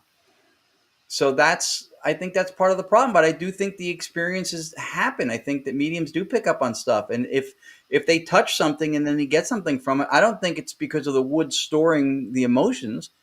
I think that per science, physicality is a result of observation. So there's something perceived as physical there. But fundamentally, if it's mental or consciousness, that's mental stuff. And we're saying that they're picking up on what? The despair that was there. That's emotional stuff. Mental and emotional intermingling. Do we ever see that? Every day. Every day our thoughts and feelings influence each other. So Sure. now you have an explanation for what the medium just displayed accurately that doesn't clash with science. It's not invoking something that can't support it anymore. That's why to me again, it's so important. Residual exists as a category because we needed to call something that didn't talk to us. There's no criteria that makes it residual. Like if this happens, even if it talks to you, it's not intelligent. No, it just has to not talk to you. Boom, residual. So basically, you're saying it's a teenager. Yeah. Okay. And I don't think it's any less impressive too. I just think it is what it is. It's an experience that we see. If somebody experiences something, they see it. But I mean, you can't talk to a residual haunting by definition. You can't do it. Well, in that sense, my dog would be a residual haunting, right? I Yeah. talk to her all the time. She doesn't respond. She doesn't engage half the time, 3/4 of the time, unless the word walk or treat are said. So, So that's been one of it's the blessing and the curse, I guess, of analytic idealism and the philosophy that I've been studying now. And I'm part of an ambassadorship with Dr. Bernardo Kastrup. So I get to meet with him and a group of people every week. And that's, talk about humbling. Like I listen to him talk. He has 2 PhDs and I'm like, did I even graduate? It's humbling. But it changed my perspective. And when you take things down to the level of ontology, study of existence, when you take it down to what you think, because we get hit with that, right? You don't think this stuff is real. You think ghosts are real. You think this stuff is real. Well, how do you answer that if you don't have an idea what you think reality is? And if reality is fundamentally physical, then you've got some explaining to do. If it's not, then you have a way to support the possibility of what you experience not being something outlandish that doesn't make any sense because you experienced it. So you have a more concrete way of explaining it. The physical proof part and having something like a vestige of what happened I get that. I don't think it's necessary. It's in philosophy what's called material chauvinism. It's you need something. But again, you go, I just saw an apparition walk by, and I go, well, I don't believe you. I don't believe they're real. Prove it. You go, I can't. I saw it, but it just happened, right? If I do that to something else, if you go, I'm hungry, and I go, well, I don't believe you. Show me. You can't. But we know hunger exists, right? So not being able to have a physical vestige or some kind of material proof or evidence of something doesn't necessarily mean that it didn't happen or that it's not real. You can't, even in lab set, you can't induce a black hole, but nobody questions if they're real. You can't do them on command. So it's broadening the net, and when we do our talks and when we argue this stuff, it's not to say we figured it out. We haven't figured anything out, except that a lot of the ideas and theories and hypotheses that have been in the paranormal field for years that get passed down through a lot of the shows and stuff don't have any legs. Yeah. They don't have any legs. And if you watch or read works of people like Dean Radin, Bernardo Kastrup, Jeffrey Kripal, Owen Barfield, some of these people who are pushing the bounds and or high level academics and doing research into this stuff instead of dismissing it, you realize that there's a lot involved. And then you start taking a broader look at what's going on. And that metaphysics is not incense and candles and crystals. That's not what it is. It literally means that which stands behind the physics. It's what's behaving when science tells us what the behavior is. And I think that changed our entire game with what we're doing. And I like sharing it because I think it's something that helps the field. I think if we keep arguing for things like stone tape to people who are skeptics who are invoking science, and now you're playing in their court because you're invoking physics to say that wood is holding on to the love that was left behind, and you can't show it. That's like going to the front lines of war with a Nerf gun. Good luck. So, well, I think that gives us a good point to transition to something. So I'm going to bring this slide up for you. You're awesome. I appreciate that. That is something that I was kicking an idea around for a while, and then finally a couple months ago I started in on doing it. It's 10 videos. Part 1 is 1 through 5. Part 2 is 6 through 10. And if you get all 6 of all 6 of them, so math is not my thing. If you get all 10 of them, then it comes like it's 20% off to get all 10. And it's a lot of the stuff that's centered around what I was talking about. It's metaphysics and paranormality. So it's coming from a position of analytic idealism, an idealist metaphysics that reality is fundamentally consciousness or subjectivity, and it gets into some of the things like what I talked about, stone tape. There's one of them that gets into a little bit about even some of the stuff with AI. I had seen there's a lot of stuff that get posted on social media that's under the guises of quote unquote science, putting forth stuff with AI that's just absurd. It's not even rational, and it gets kicked out there. So stuff like that. It's meant to provoke thought, and that's what I was kind of getting to with the other thing about. I'm not saying that we have figured it all out or anything out, but it's to provoke thought because in this field, a lot of the ideas that have been around for a long time, like the stone tape, they don't hold up. And if a chucklehead like me from New Jersey with some reading and research over a few years can figure that shit out, you bet your ass that the academics and the people working at a higher level than my pedigree can figure that out too.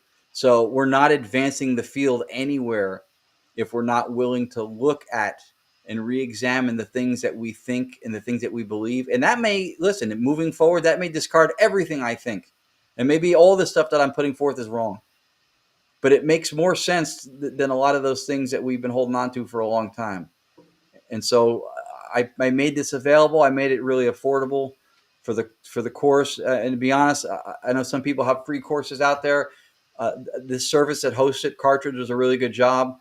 It's not free, so I made it so that it was affordable for people to buy it, but at the same time, it helps cover the cost, so I'm not coming out of pocket every month to keep it there. And I do also feel like if sometimes people perceive something when it's free as you get what you pay for. Mm-hmm. And so I wanted there to be a value to it, but not like who does he think he is value. And I asked a lot of people before I released the course about pricing, and everybody's numbers that they thought something like this would be worth.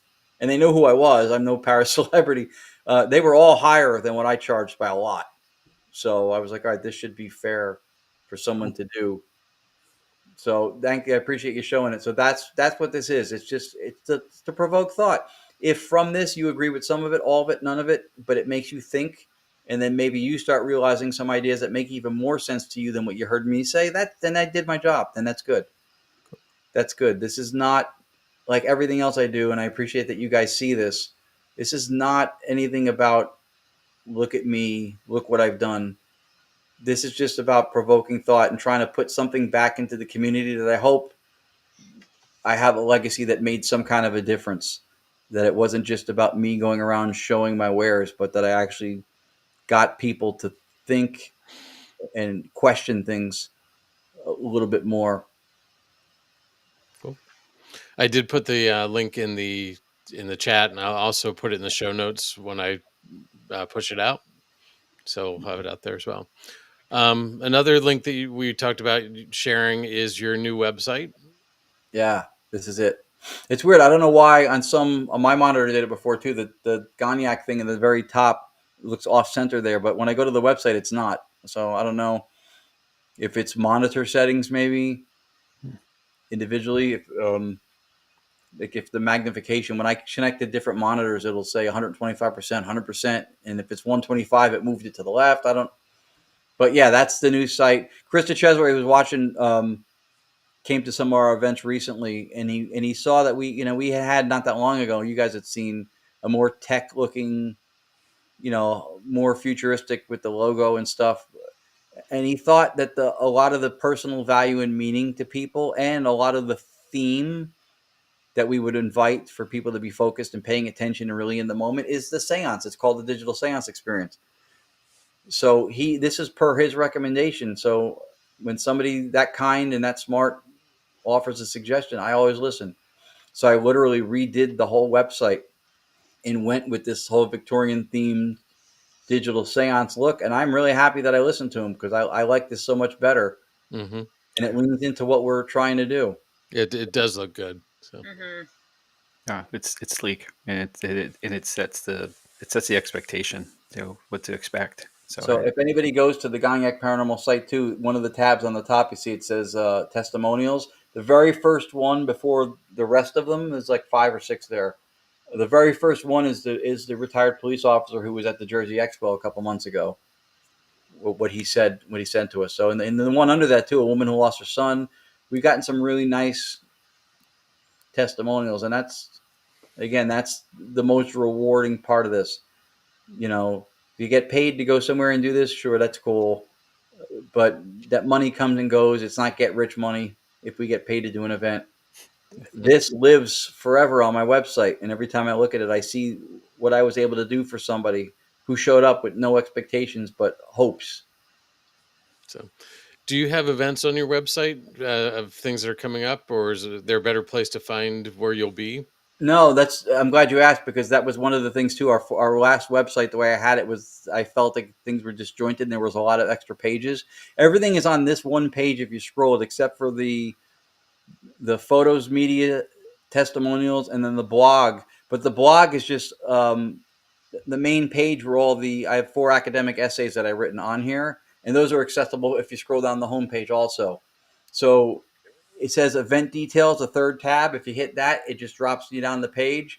And then all those banner images, the pictures that we get when we're appearing somewhere, I'm trying to keep it updated. So they're all there in a little photo thing. You can just slide through them, hit the arrow, and it shows all the events in order from left to right.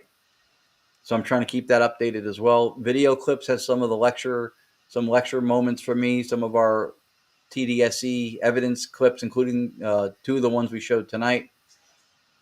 And everything else is pretty much centered on that page. But I appreciate you showing that. Yeah, that was definitely something that made me glad that I listened to Chris when he said to lean into the Victorian theme thing. I like the way it looks and feels now. And this is what we're trying to put forth when we do this. And we're going to start having themed events now too, with the red lights and a little round table and a more focused setting for when we do these. Cool. Definitely have to make our way to one of those. Mm-hmm. Yeah, we got to get a Jotniks event on the calendar, just because we haven't seen you guys in a while. Yeah. So, let's see then. This is the last slide that I've got for you. Thank you. This is, they're all available on Amazon. Of course, when we do events, I try to bring them with me also. Amazon, I think, or the publisher made this graphic, which is cool, but they're not necessarily in order. The one in the middle, Paranormally Speaking, is the first one. The one on the far right, ITC Technomancy, is the second. The TDSI, second one from the left, that's the third one. Paranormalization, second one from the right, that's the fourth one. And then the newest one, Afterlife Contact, is the far left.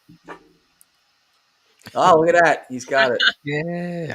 I'm most happy with that one, because that one was the one I got to go more into the idealism with regards to paranormal phenomenon stuff. So I'm working on 6 now. We had a lot of stuff, and then when I worked on the course, I got sidelined a little bit from doing it. But I'm working on 6 now, and 6 is going to be another idealist perspective on paranormal stuff to hopefully maybe convey what it is I'm trying to share and put out there. And thank you, Todd. I saw Todd's comment. Yeah, get that up. Yeah, they're very good people. They support their friends. Mm-hmm. They support their friends. Yep, definitely. So, This is kind of one. I'm gonna switch to something here for a second. We Yeah. used sports a moment ago as a connector to an analogy, but in the I was, I guess, primarily in the football world, the professional football world. There's a thing called a coach's tree. A head coaches, assistant coaches, eventually rise and get hired out, and then they are part of that person's tree where they started from. So you, sir, have a tree. You and Lourdes both. And I'd like to think we're part of that tree. I know the Cocos are as well. There are many others, so there is in the long game of the field, a lot of people come, a lot of people go, but the steadies, we all have those people that we have followed and learned from and engaged with and been kind enough have been kind enough to us to embrace us and encourage us to continue and give us the reasons and the hope and the prospects and the way, the path to go forward in. And I will give you full credit for that, and Lourdes as well, all the time. And I've appreciated that all these years, and it's been many now. And I know I'm not alone. And a lot of the comments we've seen so far tonight in the chat have been saying the same, of course, with some humor in some of them. And that wouldn't be unexpected to have humor in the process too. But I really appreciate this, and this is your fourth time with us. Is I it? believe in our bylaws of the podcast, if you have a fifth appearance, you get a team shirt. So I'll be back next week. Me and Dills. Am I wrong about that? So I appreciate that. It's very kind of you. Because you guys are the way you are, I will always come back, and I'll always enjoy working with you. That's what you guys exemplify. I think is the thing that gets lost in the field now, with everybody trying to become a celebrity. It's it's the moments we share with each other that we're going to remember, not the blinky lights at the location. Even with the greatest of evidence, it's the moments we share with each other. We've in the last year we've lost some friends. We've had some things happen. I don't spend any time on it. I don't say anything bad about anybody. I wish anybody well who is no longer part of the tree. Um, it's unfortunate that things happen sometimes, but it's for me, it's never going to be something that anybody can affect or take away, because what I value is what you just showed, is the interactions with the people. That's the most important thing. You guys don't need anybody to tell you why you should do this and why you do it well. I mean, I think if you look at yourselves, you'll see that. You'll see that everybody's so, not everybody, a lot of people are so busy trying to tell you how great they are that they're not seeing how great everybody else around them is. And so, yeah, for guys like you, for people like you that do the shows the way you do them, I'll always come back. I'll always do this. We appreciate that. Thank you so much for saying that and being willing to come to us. So we're just gonna have to get your shirt size. That's all. Yeah. Yep. I will take the shirt. It's not Ron Steve said I can't take snacks for the guy. Steve, we didn't really warn about snacks for tonight, so sorry, guys. He's a funny dude. And he's a good guy too. He's been good to us, man. I don't ever want to identify as, or I won't ever identify as a para celebrity. We got wherever we got doing what we do because we just do it for genuine reasons. We're not on every poster for everything we do. We're on some for other stuff. Grateful for what I get. Not entitled. Not entitled. There's situations that I would love to be on the talking circuit or whatever for, and I'm not, because I'm not on a show. What am I going to do? Complain? I don't care. It's fine. You know, Hmm. we need to be grateful for what it is we get and what it is we have. So we're grateful for what we're doing and for the amount of exposure and stuff that we've gotten from it, because it puts us in places just like this where I'm on a show talking to you guys and having a good time. Exactly that. And the end of the day, we're all in this together. Our aptitudes and our abilities and our interests are not all aligned exactly, and that's what makes this all work very well. Because if we were all doing exactly the same thing exactly the same way, this would be boring and Yep. crowded. And the paranormal has, and I say this a lot, but the paranormal field has no walls. And that allows all of us to roam freely to the places that it takes us. And I'm grateful when paths cross with others, because I think that's important. And that's one of the first things I ever learned in the public world of hosting events is, these people are here because they're interested in the same thing I am, but they don't do it the same way. Right. Right. So I have something to learn from them as much as I have hopefully something to teach or share at least. And the process therefore expands, and grows and you have that ability. And we're all lifelong learners. I think that's the most important part of this. We don't know everything. And if we think we do, we're wrong. And that was something I learned at a U2 concert a long time ago. Everything you know is wrong. Back on the Octung Baby tour, it was a big Yeah. graphic Hmm. flash. Such good times back then. Anyway, the field has room for all of us and all that we do. And Yeah. I agree with you. I don't. Celebrity's nice, sure, fine, cool, but it passes. And when you're done with it, it's done with you. What do you do next? I'd rather be here and with you guys Hmm. every day. Yeah, and and the landscape has changed now, right? That's why a lot of the people who are on TV have gone to YouTube, because the shows that make you are not really happening anymore, right? Yeah. That well is dried up a lot, so people are trying to sustain relevance on doing stuff on YouTube, and that's great. But then for those who are still seeking that celebrity who didn't get it through TV, then then there's a lot of sensationalizing, and I don't know. I tell Lourdes all the time, the first time I take one of those shocked face picture thumbnails and put it on a video, shoot me. I hate that. I really do. I hate that stuff. I openly reject the approach. It just, it gets too, everything gets too conflated between the entertainment and the education. And I think they can coexist, but I don't know. When the goal is the clicks, likes, follows thing. I don't know. I don't know. I think if integrity is there, it can prevail. But a lot of times, integrity is like the umbrella in the rain. You get out there and you go, oh shit, I left it at home. But I'm out there now. Hmm. So,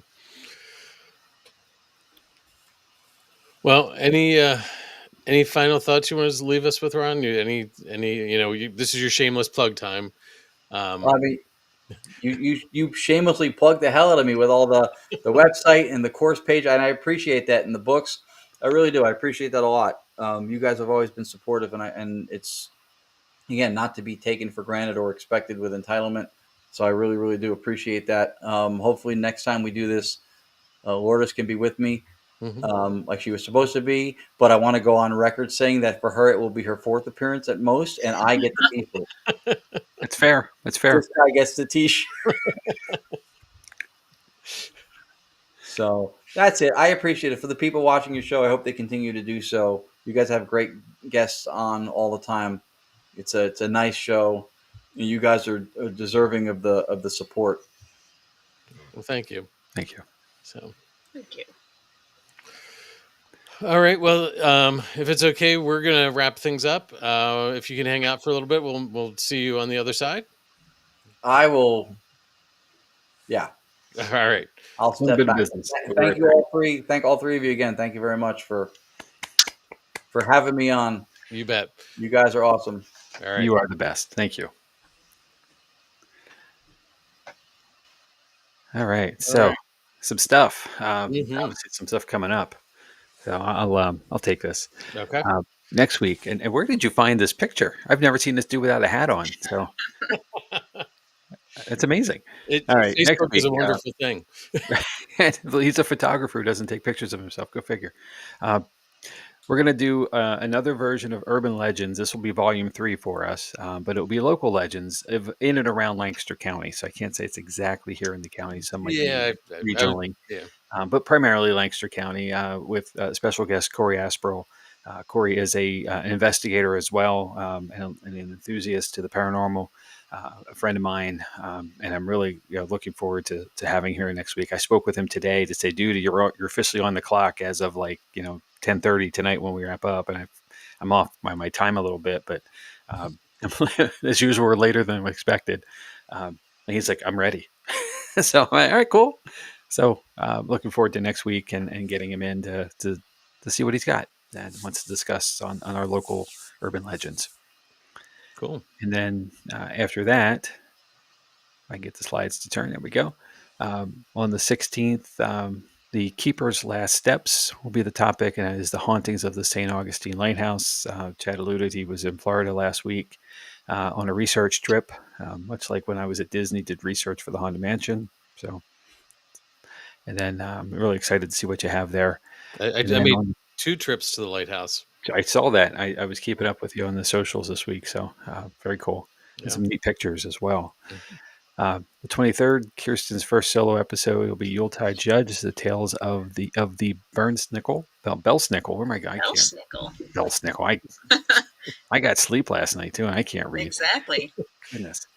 And then coming up on the 30th, to wrap up the last one of the year, Caught in a Time Slip, Fact or Folklore. That'll be Chad. And then behind that, I will have No Escape, The Spirits of Spike Island over in Ireland. So a very interesting place that I found out about recently. So that covers us there. And it's hard to say this, guys, but one last investigation coming up this weekend for us at Booby's Brewery. This will be the last for us with Jotnick's Paranormal as the host team. We're ending our residency here at the end of the year. And with that, we'll be on to other things. So more to come, what we're up to. But tickets are still available, at least some. So Saturday evening, if you're in and around the South Central PA area and the Mount Joy PA region, come visit with us and come investigate the last time through for it with us. It'll be fun. Looking forward to it. Mm-hmm. And we'll talk more about it next week, I'm sure. Yeah. All right.